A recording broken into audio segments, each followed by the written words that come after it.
Let's talk about Toy Story 5, a movie that I'll say I don't think needed to be made.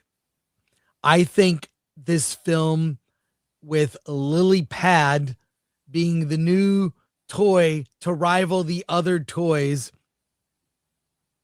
uh, this might have been better as a short film, having now seen it. And I'll say I disagree with your review, Alan. You gave it a rave review.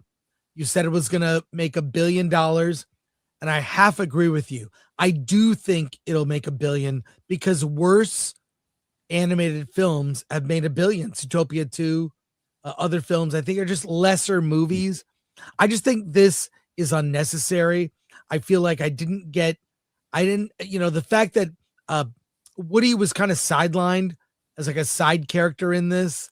I didn't feel the emotional weight like others who've seen the film. So I'm just countering what you've said.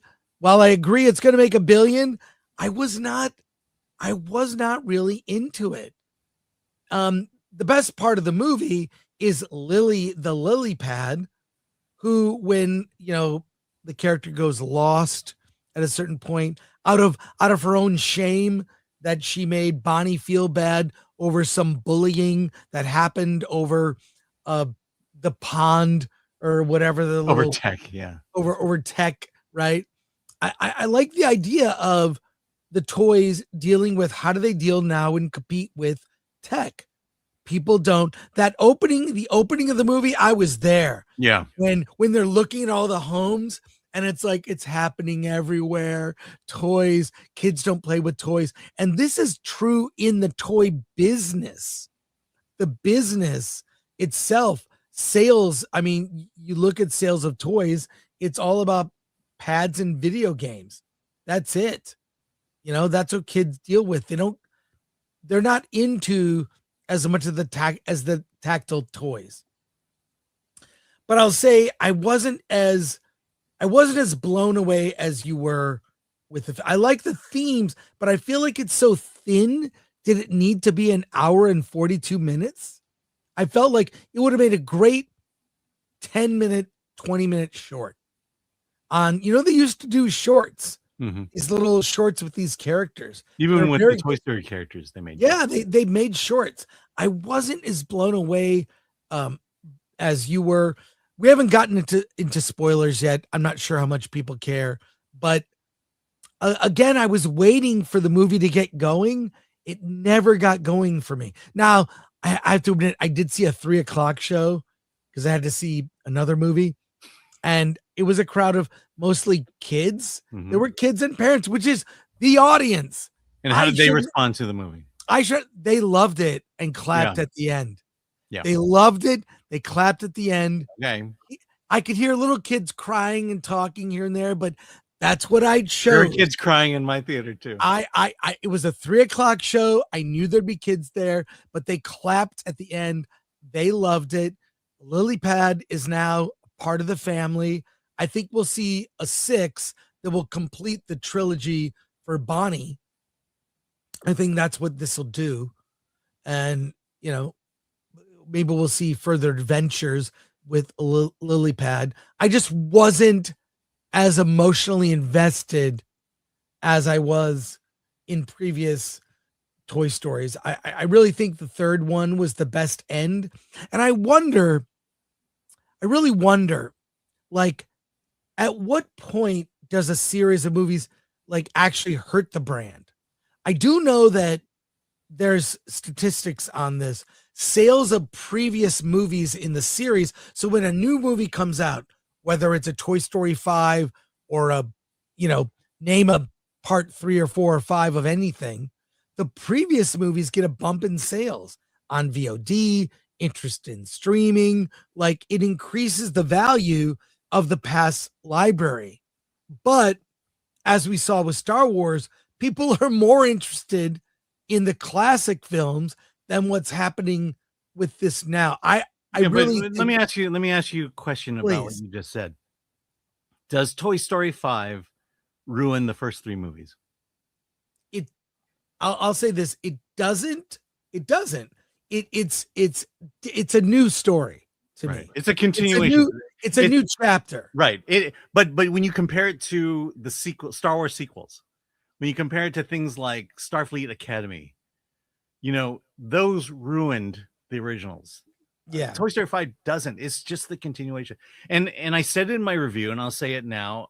Look, the first 3 movies are perfect. They're great. That's Andy's story. You can take those 3 movies, box it up, and watch it over and over and over again. This one, it takes the next chapter. It goes to Bonnie, who's a girl. And now it takes it, the first 3, I would say, we discussed this before the show, but the first 3 movies is predominantly for boys. Right. There, girls like it. There are elements for girls. The second movie had Jesse's story in it, but Jesse's story was the B story. It was a boys' movie. This is decidedly a girls' movie from a girl's perspective, which to me is okay. I think it's fine to have to now shift perspectives and say, okay, how does a girl approach toys? No, she's not using Barbie toys, but you do have the whole horse thing. But for me, look, the first 3 stands on its own. Wrap it up. It's great. And I think this one is perfect for today, for girls. And there was certainly plenty of stuff in this movie for boys. That opening sequence with the Buzz Lightyears, even the Buzz and Woody story, Buzz may be a bit emasculated, but Woody certainly wasn't. Buzz was 100% emasculated when they did the wedding. Again, that's that story being told from a girl's perspective. Yes, they made Buzz Lightyear was made to be feminized in this. Yeah, Buzz Lightyear, the character. There were the Buzzes, which I think the Buzzes, sort of army of 50 Buzzes that somehow got, abandoned or whatever. That was my favorite part. I thought that was so funny the way that evolved. And it was the B story or even the C story in the movie. It was just a running thread, but it did have a payoff, which I love the payoff. And I'll be honest, I got choked up. I got choked up at the Jessie story near the tree, the revelation there. Where Jessie found out her life had meaning. Her life as a toy had meaning to her first owner. Yeah. Right. So, yeah. So look, let me make one more point. The first thing is, you say that this movie did not need to be made, except that this movie, after it's all said and done, will profit Disney $500 million. So yeah, the movie needed to be made. It did need. You're not going to make a short film. Look, if you have something that's going to make $500 million for your company, you make the movie, and this movie is going to do that. Well, the one thing I'll say about it, other than the Buzz thing, and I would side with you and actually defend Buzz being feminized. It's through the lens of a girl playing with Buzz. Yeah, it isn't Buzz. That's the distinction you have to make between the first 3 movies and these next 3. I honestly, it should end here. This one wrapped up very nicely. But that's the distinction you have to make. This is toy 1 through 3 is for boys, 5 is for girls, and that's fine. There's no problem with that. And I promise you, mark my words, it's not going to end here. There will be a Toy Story 6 because Disney wants another $500 million. There needs to be a Toy Story 6 for more money. I'll just say I was not as enthusiastic as you. I was even bored at times. There's very little action, but this is 100% for women. It's for girls, mainly because even the horses. You know who loves horses? Girls and women love horses. I mean, what was the first 3 movies? It was Buzz Lightyear, the space toys. That was right. That was the whole point. Was Woody was being taken over, being replaced by Buzz Lightyear and Star Command. That's a very boy theme versus this one, and that's why Jessie takes the front seat in this movie. This is her movie compared to Buzz and Woody. I'm not. It's a mild recommend from me. Not over the top love. And 100% will make north of $1 billion. I think the estimates for the box office are like 150. I mean, insane. It's gonna be. Yeah. It's gonna be. It'll be number one the second weekend, I believe, as well. I mean, you just have to go with the reaction of the kids in your audience. Yep. That right there is the reason why this movie will succeed. And guess what? The same thing happened in my theater too. And then guess what? They all clapped.